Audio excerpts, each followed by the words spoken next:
Everybody, welcome to Tune Up, where you can hear your industry experienced colleagues talk shop, provide context and insight so that we can better serve and understand our customers. On the call, we have your experts, Mike S2000 Bordeaux. What's up, man? Hey, everyone. Happy to be here. Watch out for that snap oversteer, Mike.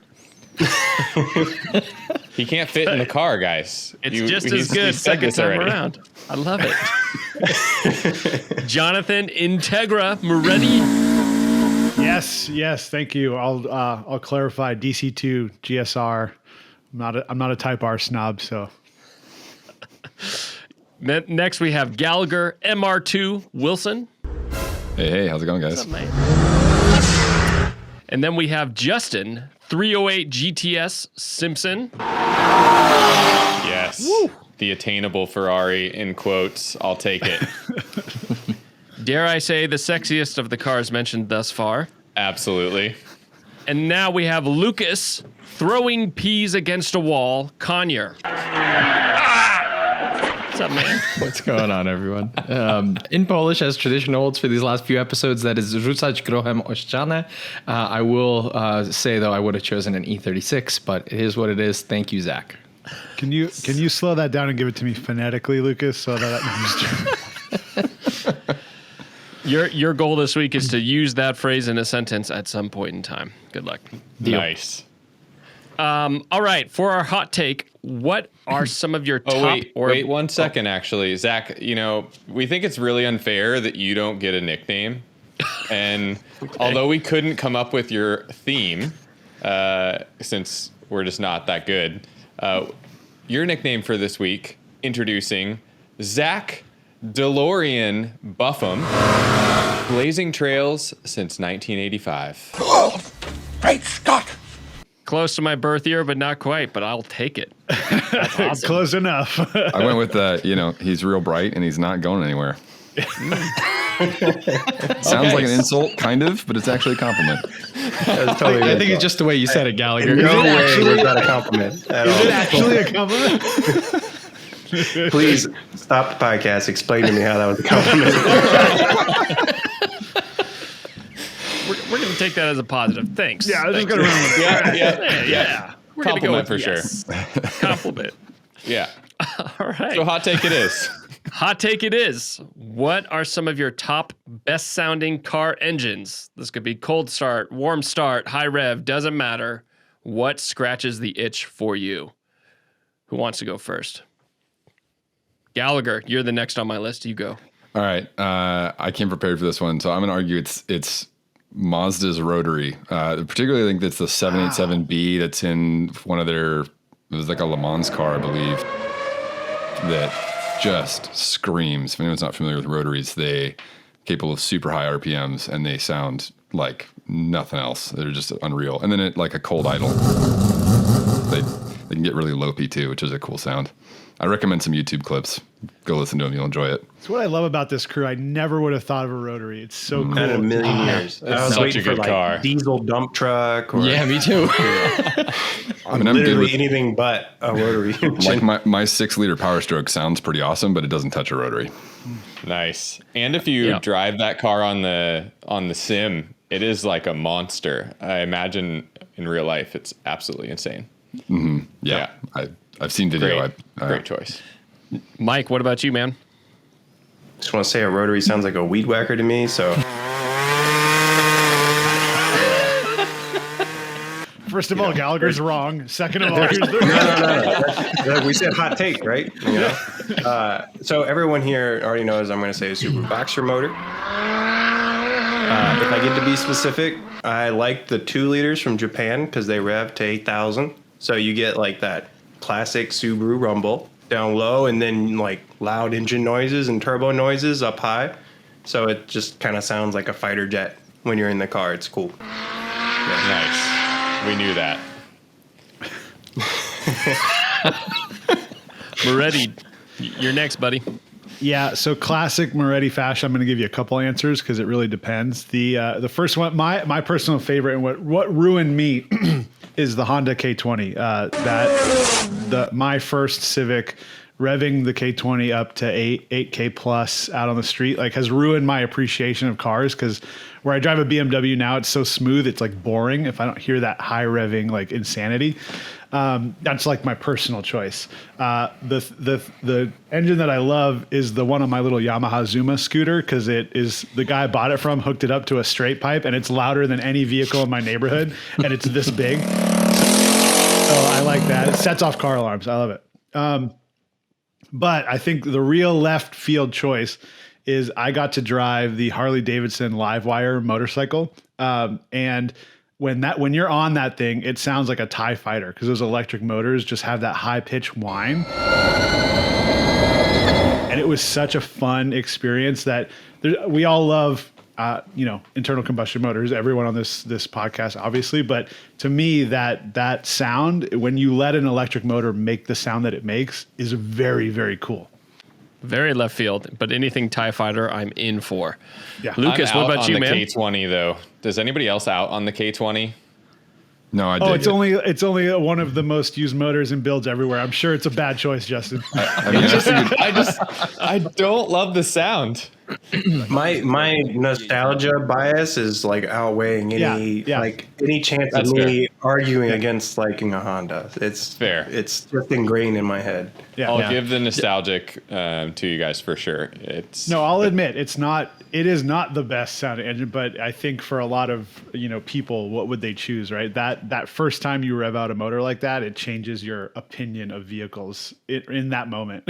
And anybody else? I mean, anybody else remember like the when the VTEC hits memes? Yeah. Yeah, I think that's the vibe there. That's the overlay for this, is just boom straight into one of those and then back. Dude. Yeah. Dude. Sick. I'm gonna go. Lucas, what I'm about you, gonna go man? German. I'm gonna go German. Classic VR.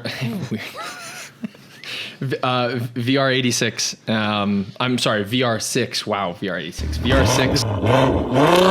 This guy doesn't know cars. Get him out of here. Get him out of here. The 3.2 in the R32s. I know they've kind of put that engine in almost everything. You get with Passat with one, or you used to be able to get one with one.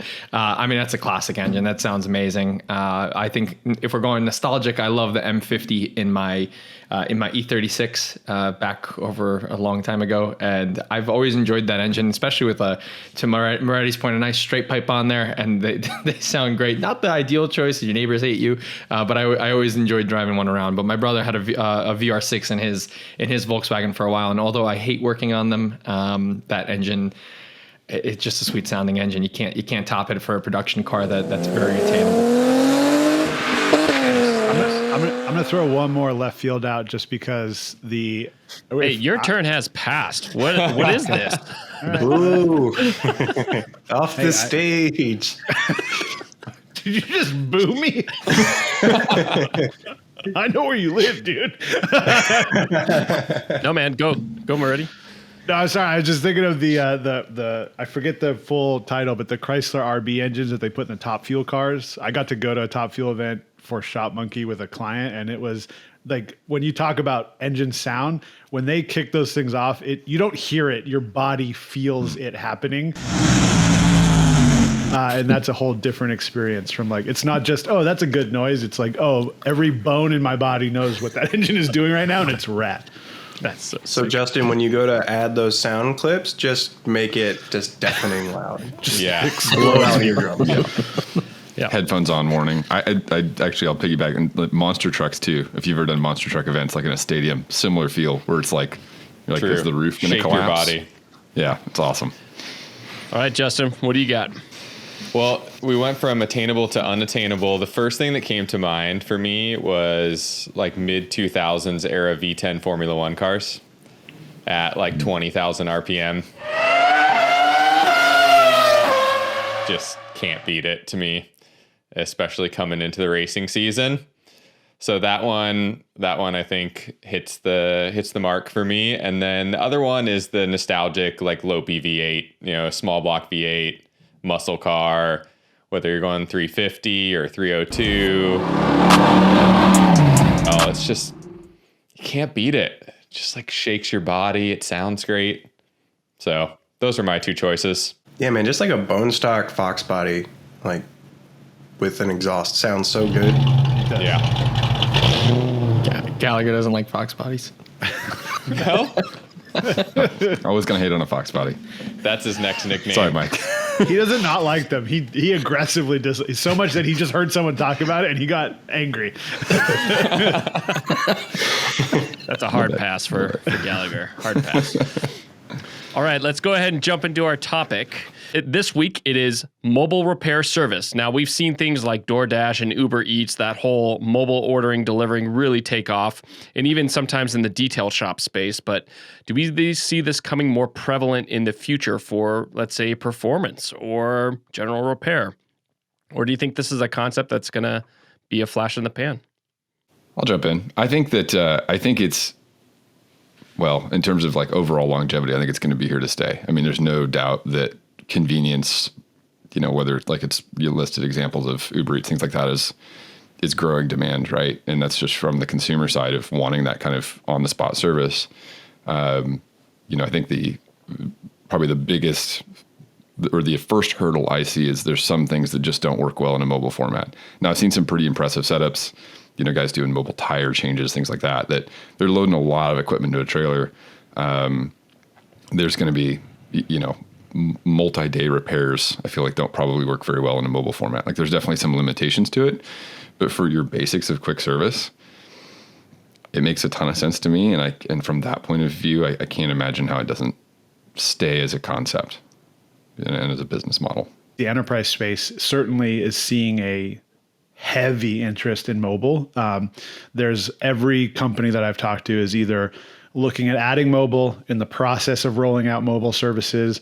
So I think mobile is certainly a big future piece of service. I am interested to actually watch and see, to your point, how far that really goes. Because everyone I think is like, oh yeah, mobile's it. We got to do it. And they're all branching out. But then I think the truth is going to hit is how can you make that cost effective? How can you do, like you mentioned performance, Zach. I would never build a race car because it's such a, there's so many unknowns every time, even if you're building the same car again and again, like, I come from a shop that built E46 chassis cars every day, and there's still little differences in every build and every application and what you're doing that's going to change. And you need that to be in the shop space to be available to flex and bend to what pops up. But mobile certainly is a part of the future of service. I don't see it as like shops are going away, the scale of, we know all of our shops, every shop that uses Shopmonkey could use 2 more technicians, right? And so that's going to factor in how do you monitor a team in the field that's actually doing good work? How do you make sure that work is quality? There's so many factors that go into it that I think it'll be a huge part of the service experience. But again, I don't think it will like wipe out shops anytime soon. Can you imagine a coilover install mobile or intake or something bolt-on? As soon as Zach said performance, I was like, wait, you know what? There might be some bolt-ons that could be done on the go. To your point, Mariah, I don't think a full build is going to happen in anyone's driveway. But I mean, yeah, if I had to put on an intake and I wasn't comfortable with it and I didn't have time to go to a shop, but the part's sitting here in my living room for 2 weeks because I wasn't able to go somewhere. That could be interesting. I've never thought about that. As soon as Zach said performance, I was like, that could work. But I think, it's a cool topic. We've seen it. I think Mike and I bumped into a mobile shop yesterday. And it was really exciting to see what they're doing and how excited they are about the future. It was perfect timing for this podcast, actually. And it was just interesting to see how excited they were for the future and what they're planning. They're here in the Raleigh-Durham area. And, they were sticking to the basics: oil, tire changes, a lot of fleet services. It seemed like that was the bread and butter of their business. I don't think it's going to replace shops, but I think some customers that get a taste of the convenience, that will be what starts to kind of bring them back and start recommending it and kind of spreading around the community a little bit. So I agree. I don't think it's going to replace shops fully, but it's here to stay. And I think people are just going to get a little more creative with what their rigs are going to look like, with what equipment they carry around. Do you see it kind of like as a logical expansion next step? So, hey, I'm either going to have to buy a whole nother building or to be able to put together another bay, or I could just easily start to do some additional mobile service. Like, do we see that as kind of like the natural progression of this thing? I agree with you. Like, I don't see it necessarily taking over the whole industry, but I see it as potentially like a very underutilized next step for shops and expansion? I think it's top of everyone's mind. I think like mobile repair is what everybody is very interested in right now. There's like a big gap right now between like how it's being done right now and how people ideally would like to do it. Preventative maintenance, to Lucas's point, with the shop that we met yesterday, that seems very common. Mobile detail, even diagnostics. I've met someone who just does the diagnosis and then hands it off to a partner shop, brick and mortar, to actually do the repair. That's a great model. Actually, that sounded really complicated. I feel bad for the tech who's on the receiving end of that. You know, just no context. Like, we diagnose the car for you, just fix it. Like, all right, you know, I'll do my best. But I was think that the shop where they took the master technicians, so they couldn't get enough master technicians that were really good at diagnosing, and maybe they didn't have the health to no longer, you know, to actually perform the physical repair, but they really know how to diagnose it. Was that the shop that said they were doing that and then sent it over to the shops where they had younger mechanics that were able to really dive into the repair? I think that was something along those lines, right? That was a cool model. It was a different one. But that's a good point, right? Because like that, I think that's the gap right there, is like just your advanced technicians. Do you want to bring them out into the field and make them like go and service cars without access to most of their tools? Or do you want to send your loop tech out there to do some basic preventative maintenance and incentivize them to come into your shop for the repair? I think that's where a lot of existing shops are kind of trying to figure out, in tandem with obviously like just business basics of marketing to customers. How do you find your zip code that you want to try and appeal to? How do you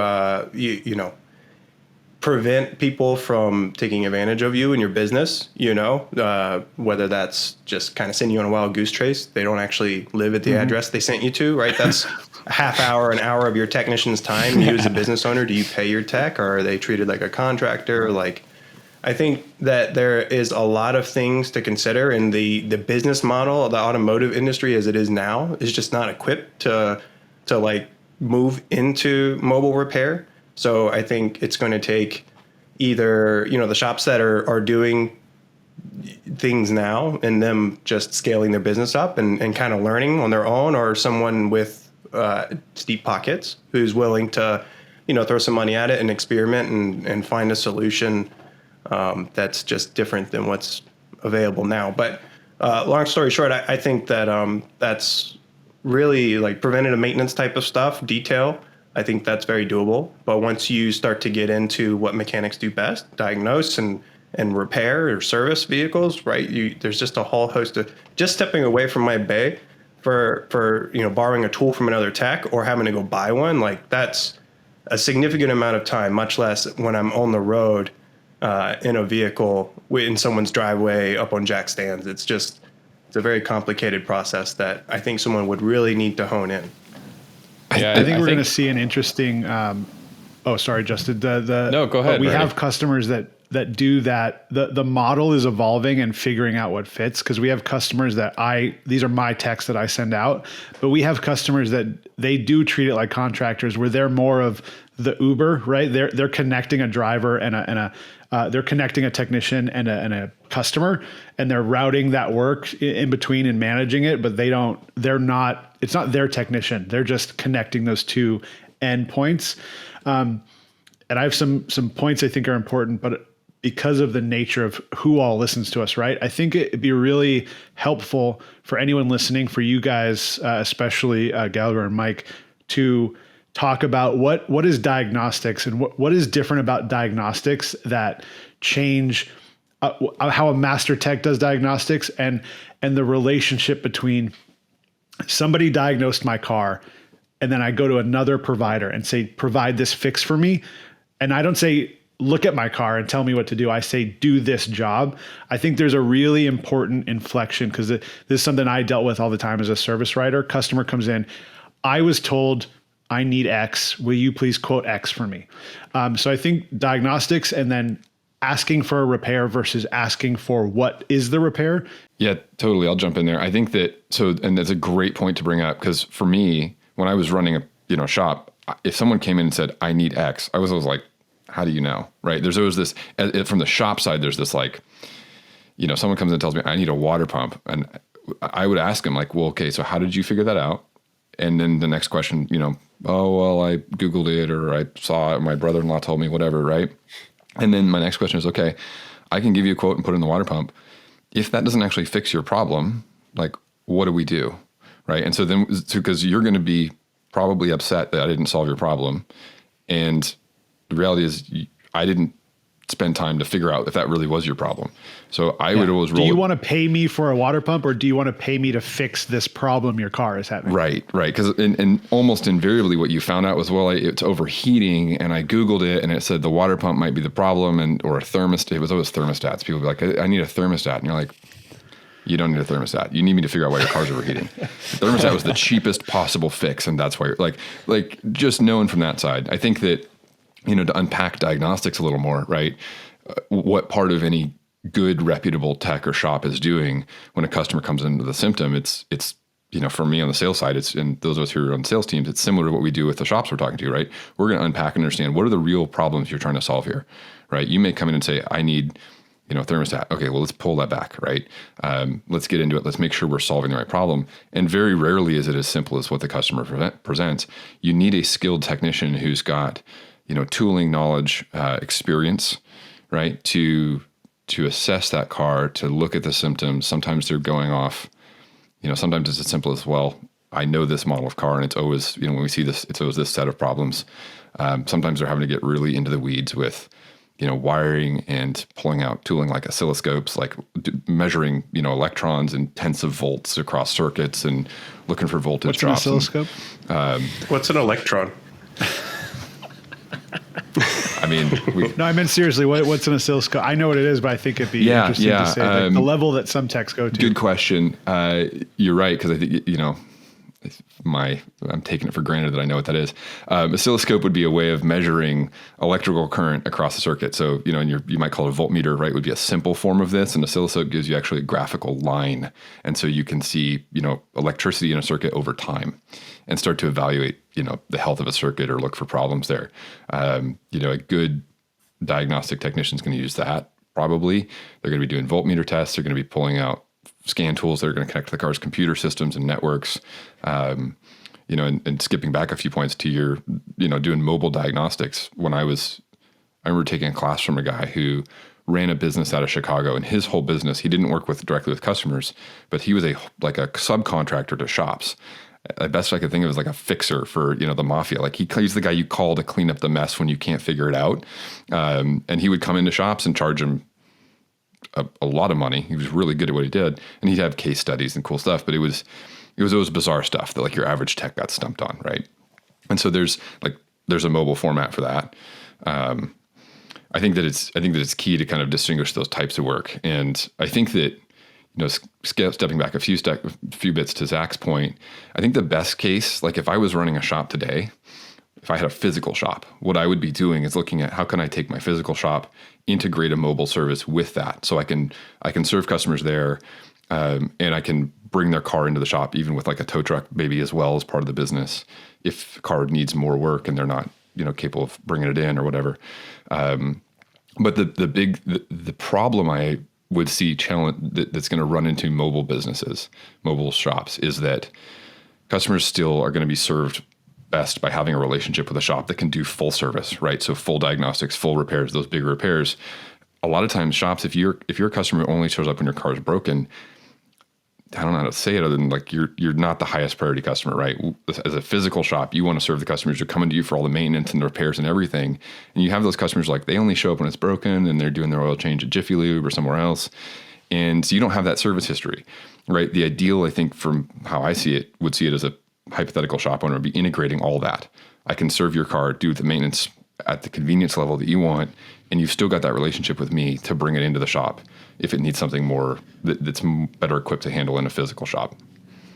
That also sets you up for an antagonistic relationship, right? If you're going to Jiffy Lube for your oil changes, you're only coming to me when things are broken. I start to become the guy you see when you're unhappy, and that's a bad. You don't want to be that guy. 100%. And those like, and I don't, like it's not not like we wouldn't serve them as well, but like there's not a good way to say then like I know you're only coming to me because it's broken and you can't get it done more less expensive somewhere else, right? And so like I know there's just this. You're always going to be questioning me. We don't have that trust and relationship that gets built when you're going to a shop routinely for everything. And it's much like I think the best example is like a doctor, right? It's like if you were hopping from doctor to doctor, like they never really get to know you, and build a relationship with you and understand you and then give you that kind of relational advice that, as weird as it sounds, like that's a big part of car care, right? Like I had customers who was like, no, we're talking through, does it make sense to fix this car? I knew some of their life story. I maybe knew what's going on. And so it's like you're almost like a counseling role. You got a box of tissues in the waiting room for them, and that's key. But if you're hopping around to different shops or you're using a mobile service. You also worked with BMW owners. No, this was Subarus. Yeah. Almost 100% of the criers were Subaru owners. Sorry, Mike. That makes sense. Yeah. Hey, man, they're an easygoing bunch. Nice people. One thing I think about, Gallagher, as you're talking about this from the car care perspective, it's like, how can you use mobile? And this seems to be a common theme is how can you use mobile to enhance your car care experience for your existing customers and make that as a value add? Yeah. And one like inflection point I think that exists within this is the ability to like share data and have insights on cars. So as the cars become more connected, more driven by computers versus mechanical parts, then we can monitor those cars more readily and more easily from afar. And you can almost automate some of those service offerings as a shop that could be as simple as some diagnostic work or some updates or whatever that may be. And then you could potentially, add in the easy stuff, the oil changes, the tire rotations, the basic nut and bolt services, that type of thing on top of it. That's where I think it gets interesting, right? You see that already with like OnStar, right? Where it will it'll flag if there's a check engine light comes on. I think it's OnStar. I don't know what manufacturer doing this, but like it'll flag that, oh, you should go to the local dealer, right? And it's going to push, of course, the manufacturer is going to push it back to the dealership. Yeah. But essentially Mercedes does that.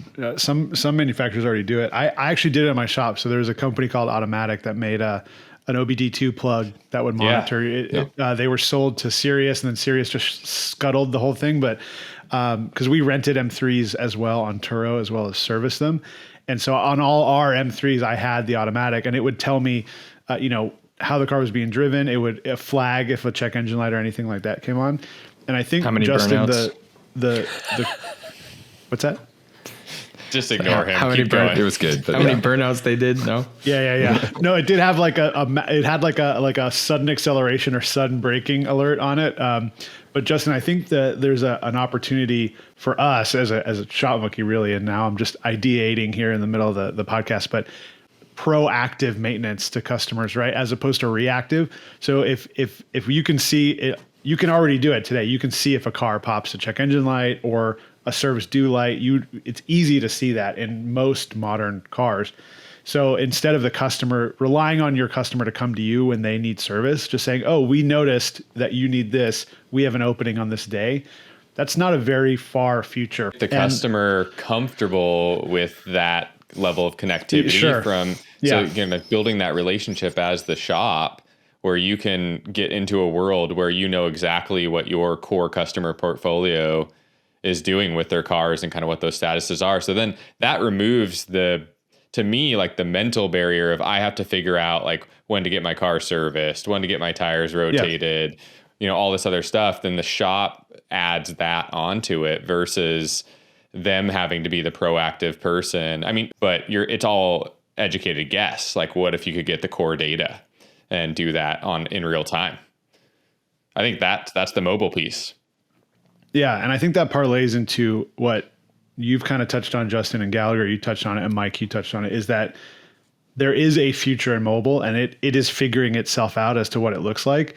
And I think, Zach, you were talking about, hey, I have this building. It would be hard for me to get another building to do more service, but it wouldn't be that hard for me to get a van. then that could explode across the country, that level of service. So I think we have an opportunity as thought leaders to say, here's a good way to do mobile.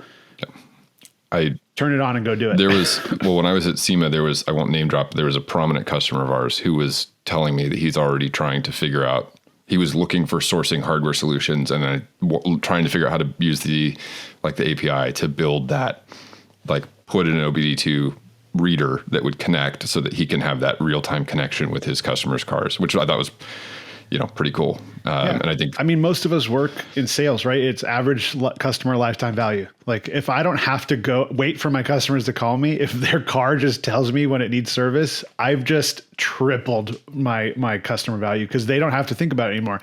And I think that's a fair trade because I like cars. I tinker on my car. I still have to use a couple apps to manage when what is due, and my FJ is a different interval than my BMW. And I don't like that part. I like running around in the dirt or a racetrack. I don't want to think about charts of dates and times. So it's super, super cool opportunity. That's awesome. We're coming up on the end of our time here. So we got a few more minutes for just some final thoughts. Lucas, you've been inordinately quiet. That was a great ticking conversation. around in your brain, man. Yeah. I was thinking about anyway, something. So what I was going to talk Well, I just had one thought to add to that. And I think, just because it's so fresh from yesterday at the AST E event we went to, and one of our speakers had mentioned the demographic of EV buyers, and I'm just thinking the demographic of buyers who would be interested in mobile services is also shifting on a yearly basis, right? There's a lot of younger drivers that are coming into the picture. There's more vehicles that have varying intervals. I can't even, if you ask me what every family member of mine drives and what their intervals are, I can't even tell you anymore because to Moretti's point, it's all different. And I think one of the points that was brought up yesterday is Tesla owners are very analytical. They keep their own spreadsheets. They keep their own database of what's going on. And even though EVs don't have quote unquote maintenance, they're still keeping track of what they've done. So just really, really an area of opportunity for shops to Zach's point where it's gonna expand. And even if it's a small extra service that they're offering on the side, that demographic of buyers is gonna, I think, eat that up as it comes out. So I'm glad you brought it up though, because there's also a huge danger, right? So when we look at, is mobile going to become a thing? Well, you might say, well, with EVs, I could do a lot more mobile because that's going to be all tires. That's going to be all small, maybe troubleshooting, right? But Tesla doesn't let you plug into Tesla, and they own that entire end-to-end relationship. And there's a big potential that, Ford, Rivian, all these EVs are going to do the same. And then that essentially removes the aftermarket shop from that part of the relationship, because now there's a software lock on being able to see that information. So we're on the precipice of a very dangerous time for that type of service to be walled off. We're getting into right to repair conversations and stuff like that. But in EVs, and the sad thing is, I don't think any of the dealers have a big enough, even the biggest dealer networks aren't enough to provide the level of service. There wouldn't be independence if they could just do all the service all the time. They just won't be able to, and customers are going to get hurt in the future of this kind of access to data conversation. That's interesting because so just to jump in where you left off, Moretti, what's interesting to me is it seems to me it makes the most sense for dealerships to tackle the mobile repair. Their operations are already scaled really large. They already have access to, depending on the vehicle, Tesla's a perfect example, right? They have access to the data over the air. They can tap in anytime they want, and they certainly have the engineering capability to build the automation that's necessary to communicate with those customers. They have a huge fleet of mobile technicians. They do a lot of on-site work. Yeah, Tesla is mainly mobile. That's a good point. But just in general, right? For dealerships to take a stab at the preventative maintenance and mobile repair, it just makes a lot of sense to me. So it's interesting, Moretti, that you said that you think that it's just too much for dealerships to take on. I could very easily see dealerships trying to corner the market and right to repair kind of. Again, probably not a topic that we should even dive into too much. 2 minutes, right? But it's good though. It's Next a good episode. topic, because what if we were to extract from the conversation cars that are under warranty, right? And we go 10 years and older, vehicles that are on the road, which is still the majority. I don't know what the percentage is, but a lot. It's a growing number. Yeah, growing number, exactly. And that's why our shops are thriving, is a lot of this out of warranty work needs to get done somewhere. So if we're looking at those cars and assuming like the connectivity piece at the level of Tesla is not necessarily going to catch up in those cars for a significant amount of time, is that opportunity there? And how does that look for a non-connected car in a mobile service environment? Is it just the quick lube, tire change, stuff like that? Or is there more flexibility just because the cars are so much easier to work on, to do more comprehensive repair out there in the field? And if is it cost if you guys effective? will, yeah, if you guys will allow me to go a little bit over, just because I think this is important to this conversation, is everything we've talked about almost really is focused on the light duty market, where on-site service, whether that's on-site at a fleet hub or on-site roadside in the HD market, is absolutely the future and really the standard today of a lot of HD work that gets done. If my car breaks down, I drop it off at the shop. I take an Uber to the office if I work there, or I just go home if I have the good fortune to work from home. And no harm, no foul, whatever. I pick it up whenever it's ready. Every minute that an HD vehicle is not running, it's not earning money for the business that owns it. So where that is absolutely the starting line, not even the afterthought, is we provide service wherever the truck is. If it breaks down, we go to them. We're on the fleet hub, making sure those trucks are ready to go. Because like I said, those are assets those are tools of a business, and every second they're not rolling, they're losing money. That's a great point. That's great. Just a really quick, that customer we mentioned earlier that we met yesterday, their two biggest customers are HD and EV customers for simple services. So those are fleets and EV that happen to be the theme of their business. Yeah, fleets cannot drop their cars off. They have to keep them rolling. Horizontal, like there's so much to be said for horizontal integration. And I know a lot of shops like. Did you just buzzword us, bro? Get out of here. I did. Synergy, bro. I did. Synergy. Yeah, you take a cold shower, and I think about horizontal integration. That's what I do in my free time. No, I think it's a cool topic. I would love to. I put it in the team or the Slack for us, but I think it'd be fun to get into right to repair too as a topic, because I think there's. I don't know if I can't remember if that's on the doc you put together, Justin, but I think that's a really not well understood and super important thing that's going on in the background behind all of this. And, you know, it's sort of buzzing there in sort of the subconscious of shop owners, and they're all going, how are we going to deal with this? What's going to come in the future? And, you know. Final thoughts. I think mobile repair is definitely here to stay. I think that fleets and preventative maintenance in general are definitely a good fit.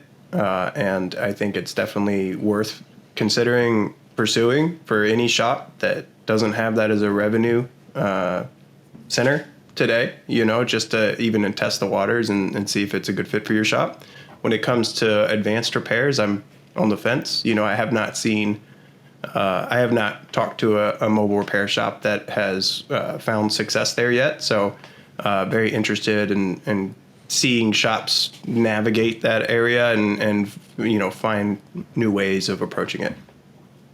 Yeah, I agree with everyone here. I think for shops that are intrigued by it but intimidated, it's, you know, don't throw the kitchen sink at it. Maybe invest some extra money that you have on the side to start some simple services, build a customer base that you can slowly introduce new features or new offerings to over a gradual period of time, and see what the final numbers kind of look like, right? Or unless you have some spare money, you really want to go all in, that's one way to do it. But for shops that are a little more skeptical, to Mike's point and everyone's point, it's here to stay. I think it'll just get a little more creative over time, and we'll see some interesting developments in the industry overall for mobile. Moretti, what would you say to a shop that's on the fence that wants to try it out? How would you approach that if it was your shop?